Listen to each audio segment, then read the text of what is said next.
Daniel Underwood's former roommate, Maria Harvick, has made a 180-degree head-spinning admission, claiming what she first told cops 10 years ago is not what happened.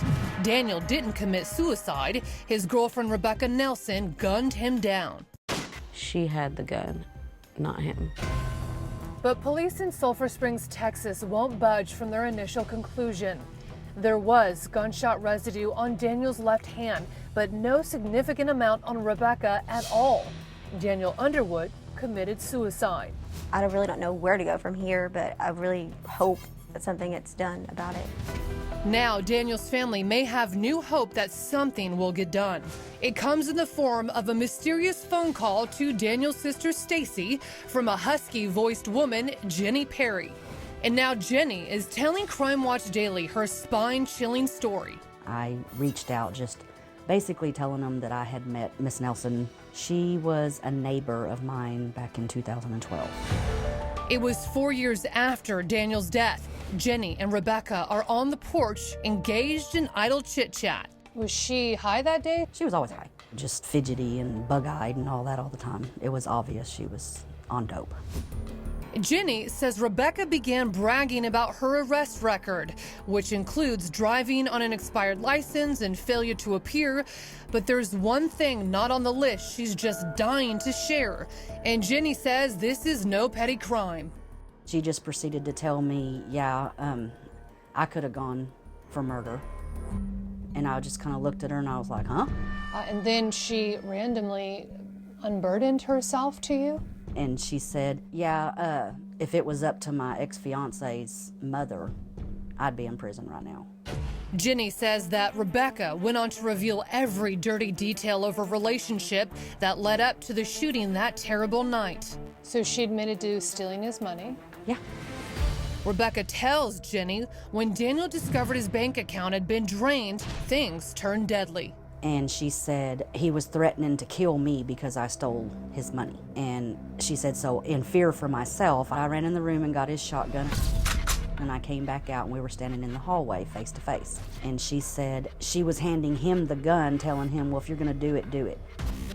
What happens next in Rebecca's alleged confession is chilling and confirms what Maria Harvick claims she saw, Rebecca's finger on the trigger. And she said he threatened her, and she said, so I just shoved the gun forward underneath his chin and I blew his brains out. Jenny is stunned. Did Rebecca really just admit to murder? And I was just like, then why the hell ain't you in jail? I just didn't believe her. And she said, because they ruled it a suicide, so I just went with it. At first, Jenny wondered if Rebecca was just blowing smoke. She was just one of those people that always had to one-up you, and she thought it made her sound important to tell a bigger, better story. So I'm just like, whatever. It wasn't until much later, when Jenny sees reporter Joe Cochran's article online, that the pieces started falling into place. I mean, it was 4 years after she told me this story that I actually read the article and realized there's her name. This really happened. And now, 10 years after his death, Daniel's family is more convinced than ever he didn't commit suicide. And then when you heard from Jenny, when you heard her say those words, what were you thinking? That's exactly what happened. Like, I knew that she killed him, and she actually admitted it finally to somebody. Peter Hyatt, a renowned deception analyst who teaches a course at the FBI Academy, claims he found several cracks in Rebecca's story. I was able to analyze 3 of the tapes so far, and they do test for deception. He didn't say a word.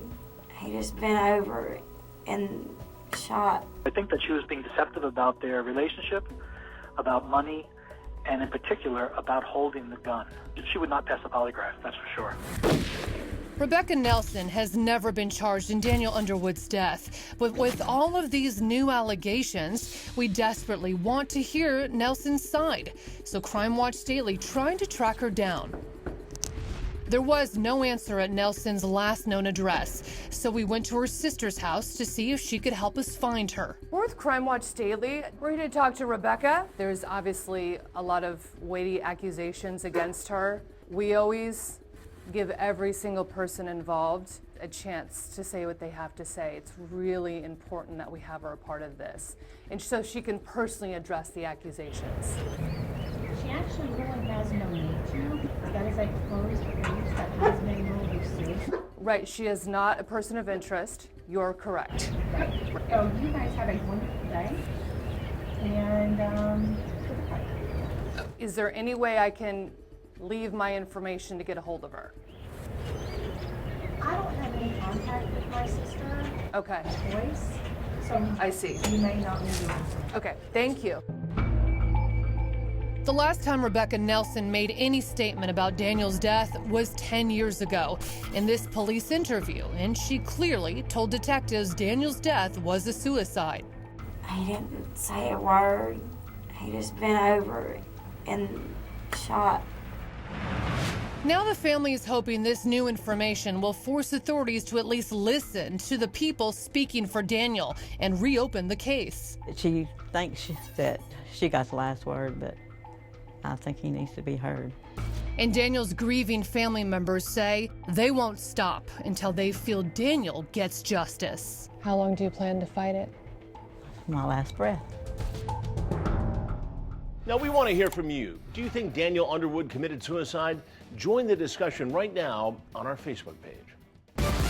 I'm Chris Hansen. If you like this story, make sure you tune in every day to Crime Watch Daily. You can find where the show airs in your city at crimewatchdaily.com. Watch it live or record it on your DVR and watch it at night. And to all those criminals out there, remember, we are watching.